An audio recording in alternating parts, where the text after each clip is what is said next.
последний раз виделись с вами еще в январе. Прошлую неделю я, каюсь, пропустила. Отмечала дни рождения. Сначала свой, а потом Боба Марли. Новостей за это время накопилось порядочно, поэтому позволю себе проговорить их быстро, так сказать, без глубокого погружения в темы. А если у вас останутся какие-то вопросы, то буду рада увидеть их в комментариях. Итак, как начался февраль на Ямайке? В первую очередь, конечно же, с результатов Грэмми. Их объявили 2 числа во время торжественной церемонии в Лос-Анджелесе. Приз за лучший регги-альбом в этом году отдали саундтреку к фильму «Bob Marley One Love». Также на престижную премию были номинированы работы Шенси, Коли Батса, Вайбса Картеля и группы The Wailers. Но почетный кубок все-таки достался музыке из нашумевшего фильма о Бобе. Альбом включает в себя 10 треков, представляющих свежие интерпретации культовых песен легенды регги. В работе над проектом приняли участие многие ямайские артисты, среди которых, например, такие звезды, как Шенсия и Скип Марли. И награда Bob Marley One Love в итоге была воспринята ямайской публикой как коллективная победа всех исполнителей, работавших над записью альбома, хотя фактически статуэтки достались только выпустившим проект лейблам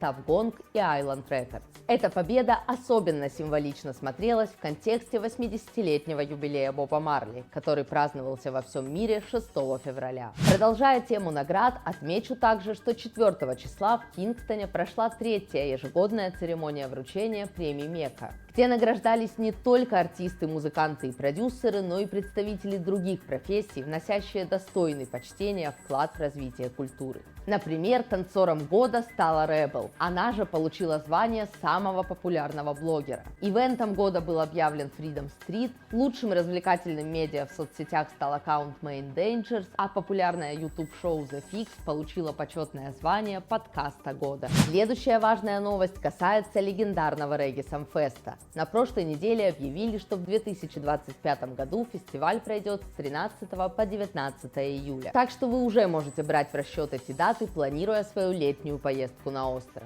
И хотя лайнап еще неизвестен, многие ямайцы уже уверены в том, что одним из хедлайнеров станет никто иной, как Вайбс Картель. И мне, кстати, такой исход событий тоже кажется весьма вероятным. Но о короле будем говорить чуть позже. Сейчас хочу еще немного рассказать о других дансхолл-исполнителях. Радостной новостью недавно поделился танцор и начинающий артист Кака High Flames. На днях он подписал контракт с лондонским звукозаписывающим лейблом Out The Records, с которым также работают такие звезды, как Skillibeng, Бейка, Cranium и DJ Mag. Поздравляем молодого исполнителя с таким мощным достижением и желаем дальнейших творческих успехов. Менее позитивные известия касаются Киприча и Скиппы. Эти дансхолл-артисты попали в список лиц, представляющих интерес для полиции Сент-Кэтрин. Он был опубликован на прошлой неделе и всего включил в себя около 20 человек. По мнению полицейских сил Ямайки, эти люди могут помочь им в проводящемся сейчас расследовании. Артистов просят немедленно связаться с детективами полицейского участка Спэништауна. Фанаты уже активно строят догадки о том, к какому из недавних преступлений они могли бы быть причастны. Официальных комментариев от самих артистов или их представителей пока что не поступало.